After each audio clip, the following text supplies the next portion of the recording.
Decades after Scott Peterson was convicted of murdering his wife Laci and their unborn son, there's now a new move to try to free him.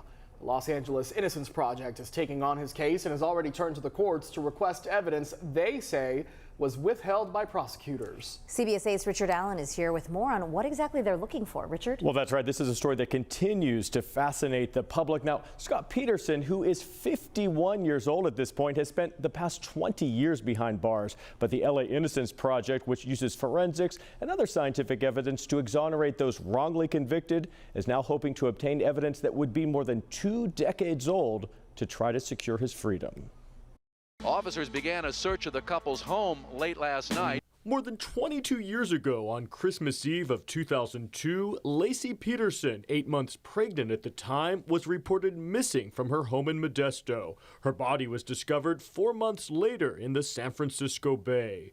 Her husband, Scott Peterson, who was having an affair at the time of his wife's disappearance, was eventually convicted of murdering both Laci and their unborn son, Connor, and originally sentenced to death. It's a conviction that, through the years, Scott Peterson's family has passionately continued to contest. There is no forensic evidence. There is no timeline to this crime. Scott Peterson is innocent, and we are now trying to reverse that. That was in 2021, when Peterson was resentenced to life in prison without parole. That it reaffirms our strong belief in Scott's innocence. That's Peterson's defense attorney, Pat Harris, who today said, quote, "We're very excited to have the incredibly talented attorneys from the LA Innocence Project lend their considerable expertise to helping prove Scott's innocence."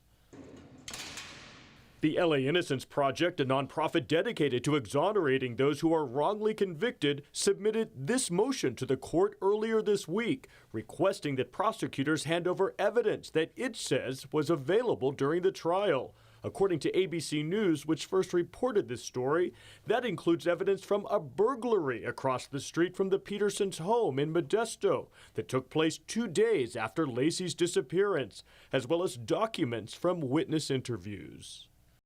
And you may remember that Scott Peterson's legal team had requested a retrial a couple years back, claiming that jurors were improperly screened for bias over the death penalty. Now, a judge ultimately ruled that that bias did not exist and denied Peterson a new trial.